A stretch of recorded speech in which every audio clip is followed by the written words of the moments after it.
Hello friend, आज मैं जो कहानी बताने जा रही हूँ वो कहानी साउथ इंडिया का है। और वहाँ पे एक छोटा सा गांव रहता है। उस गांव से वो लड़की अपने बाहर में, वहाँ पे एक छोटा सा मार्केट रहता है, वहाँ पे वो लड़की हॉस्टल में पढ़ाई करती है। अगर आप लोग मेरे चैनल पे नए हो तो प्लीज़ मेरे चैनल को लाइक और सब्सक्राइब ज़रूर कर दीजिएगा। इससे मेरा हौसला बना रहेगा और इसी तरह की मैं आगे भी वीडियो डालती रहूँगी। तो वो लड़की सुनीता अपने एक फ्रेंड के साथ हॉस्टल में रहती है और पढ़ती है। वो पढ़ने में बहुत ही होनहार रहती है और वो लड़की क्या करती है कि पढ़ाई करके रात में जब एग्ज़ाम चलता रहता है तो वो अपना डिनर ख़त्म करती है और बोलती है अपनी दोस्त को कि तुम यहाँ रहो, एक बुक आया है, मैं उस बुक को जा रही हूँ लाइब्रेरी से लेकर, वहाँ पे पढ़ाई कर लूँगी और फिर मैं 10 बजे तक घर वापस फिर मैं रूम पे आ जाऊँगी। उसकी दोस्त बोलती है कि ठीक है, इतनी तो पढ़ाई कर ली कि अब क्या तुम पढ़ाई करने जाओगे कि मत जाओ। फिर वो भी बोलती है कि नहीं, मैं जाऊँगी। वो चली जाती है। 8 बजे वो लाइब्रेरी पहुँच जाती है। डिनर ख़त्म करके वो चली जाती है तो पहुँचती है, वहाँ से बुक लेती है और वहीं पर वो 10 बजे तक पढ़ाई करती है। फिर वो 10:30 में लाइब्रेरी से निकल जाती है।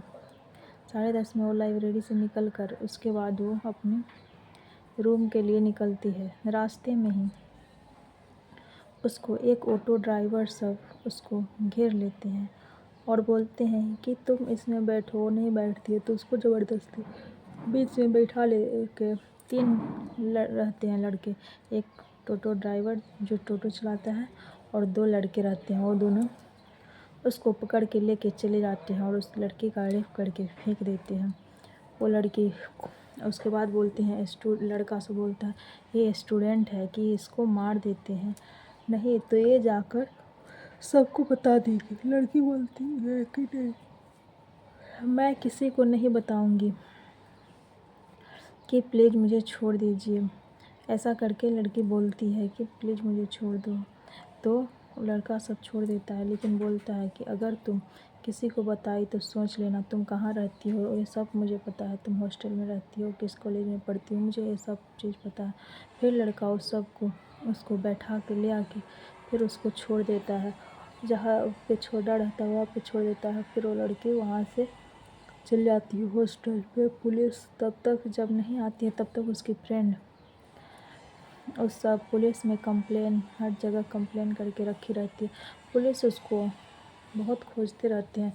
2 दिन हो जाता है, 2 दिन बाद फिर उसको वो लड़का सब ला के छोड़ देता है। तो फिर वो लड़की हॉस्टल पहुँचती है तो इतना वो डरी सहमी रहती है कि पुलिस उससे कितना भी पूछती है तो वो पुलिस को कुछ बताती ही नहीं है और वो कुछ नहीं बोलती है। फिर पुलिस कहता है कि जब तक तुम बताओगी नहीं कुछ तब तक हमको कैसे पता चलेगा।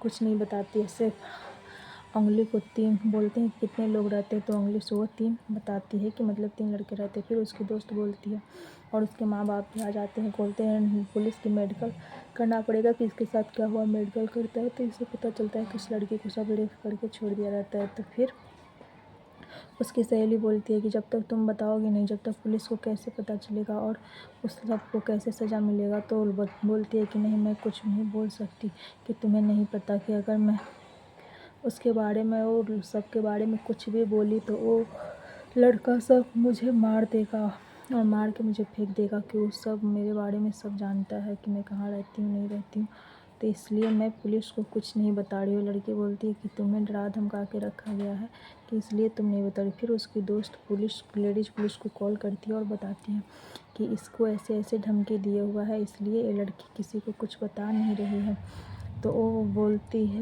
लेडीज़ पुलिस के अच्छा ऐसे। फिर उसको लेकर सब जाता है वहाँ पे। तो फिर पुलिस उससे बहुत पूछते हैं, बहुत पूछने पर वो पूरा हर एक बात बताती है। बोलती है तुम बताओ तुम्हारे साथ क्या हो।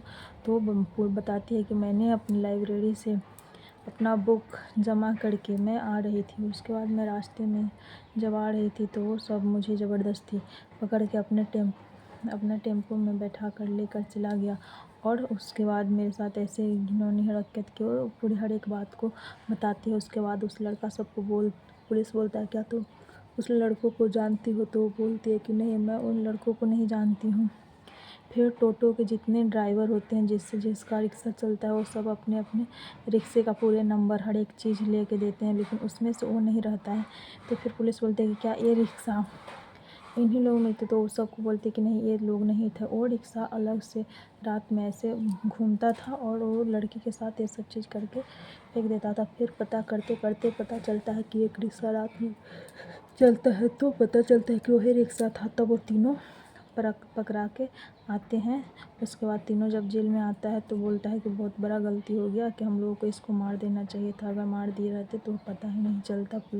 ऐसा वो लोग बोलते हैं। पुलिस उसे बहुत मारता है और बोलता है कि तुम किसी की बेटी के और बहन के साथ करते हो, तुमको शर्म नहीं आती? अगर तुम्हारे घर में ऐसे साथ हो तो।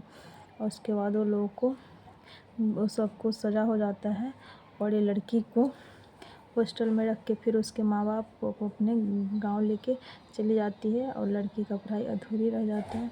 तो इसलिए अगर आप पढ़ाई की हैं, कुछ भी है, तो अकेले उतनी रात को निकलना ठीक नहीं है। कितना भी कुछ हो गया है, लेकिन लड़की अभी भी अनसेफ है। इसलिए आप लोग 11 बजे रात, 12 बजे रात के अकेला, और वो भी सुनसान जगह पे ना जाए तो ज़्यादा अच्छा है। और जा भी रहे हैं तो किसी के साथ जाए, अकेले ना जाए। इसी तरह की कहानी मैं आगे भी डालती रहूँगी। प्लीज़ मेरे चैनल को लाइक और सब्सक्राइब करिए।